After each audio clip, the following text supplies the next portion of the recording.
के लमहर रहिले बोलाऊं हाथे का खइले। अरे ममहर से के लमहर रहिले बोलाऊं हाथे का खइले।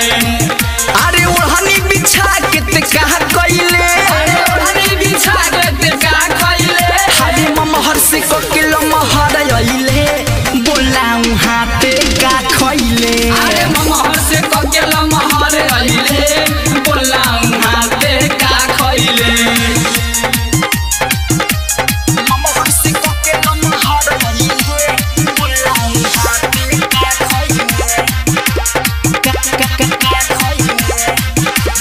पहले तो रहे एकर छोटे छोटा हो छोटे छोटे हो एकर छोटे छोटे हो। आगे अब तो बुझाता कभी भी सपोर्ट हो कभी भी सपोर्ट हो कभी भी सपोर्ट हो। पहले तो रहे एकर छोटे छोटा हो अब तो बुझाता कभी भी सपोर्ट हो। का जाने कहाँ टारगेट कइले।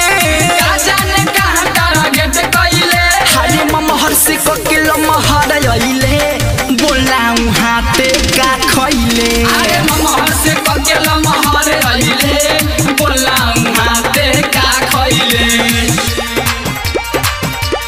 ममहर से के लमहर रहिले बोलाऊं हाथे का खइले।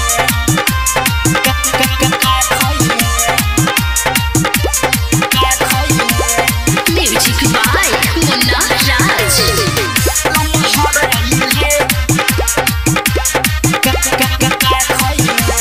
राइटर अरविंद कहता रे जाई जो कहता रे जाई। आगे दिने बदिन एकर बढ़ता साई बढ़ता साइज हो बढ़ता साइज। आगे मुन्ना विजय संजीव कहता रे जाई दिने बदिन एकर बढ़ता साई। धनंजया में कौन स्वाद पइले। धनंजया में कौन स्वाद पइले। हाय ममहर से के लमहर रहिले बोलाऊं हाथे का खइले। अरे ममहर से के लमहर रहिले बोलाऊं हाथे का खइले। अरे ओढ़नी बिछा के ते का कइले। अरे ओढ़नी बिछा के ते का खइले।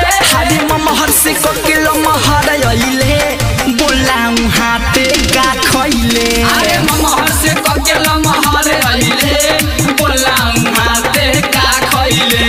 राज स्टूडियो स्टेशन रोड सुगौली।